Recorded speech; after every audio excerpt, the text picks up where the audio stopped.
তুই তো ক্যাডার, সারা জীবন জেল হাজতেই কাটাবি। জেলের ভয় দেখিস না, ওইসব আমি ডরাই না। কেন?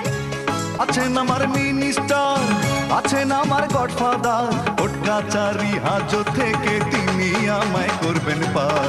আমি ক্যাডার, তিনি জামিনদার। কোটি টাকা টেন্ডার কাজে লাগে বন্ধু